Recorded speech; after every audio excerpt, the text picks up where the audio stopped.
Kumpul mainan, kumpul kenangan. Saya D dan selamat datang ke video SM Collector.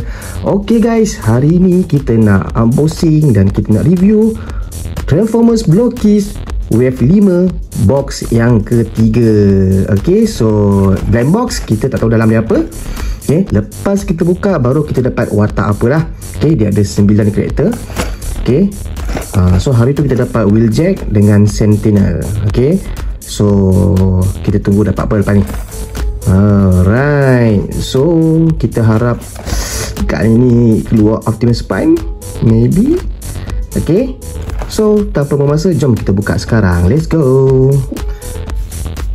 Okay, so kotak kita dah buka. Okay, jom kita keluarkan. Kita tengok dapat apa. Alright, so sama juga dia bagi 2 pack dan 1 manual. Okay, manual ni semua kotak sama lah. Okay, sama saja. Okay, letak sini. Biasa kita buka pack yang kecil dulu. Okay, pack yang kecil ni dia bagi stand dan tapak tangan. Okay, tangan dia. Okay, dan tapak dia.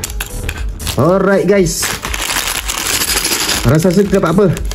Rasa-rasanya kita dapat apa guys? Okay, jom kita buka sekarang.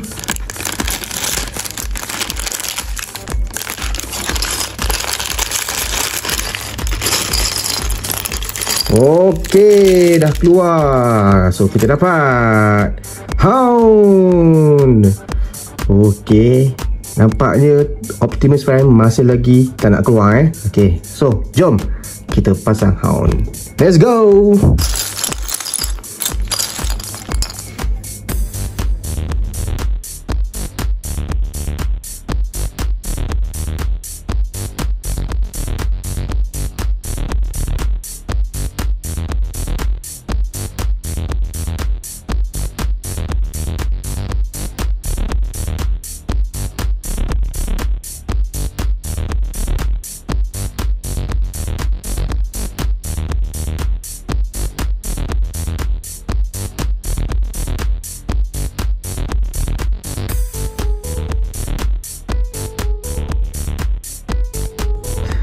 Okay, dah pun siap.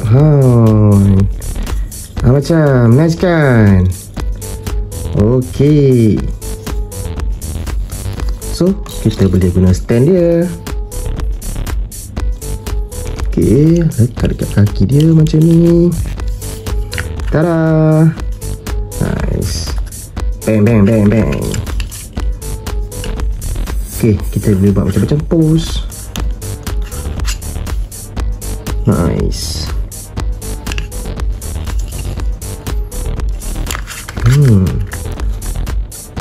Yeah,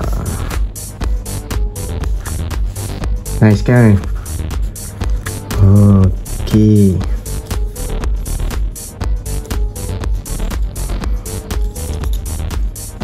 simple but nice. Okay, yang paling best dia articulated. Kita boleh gerakkan sendi-sendi dia. Okay, dan kita boleh cabut-cabut dia sebab dia adalah Blokies. Kita boleh pasang-pasang dia balik, cabut dah pasang balik. Nice. Okay, detail pun cantik.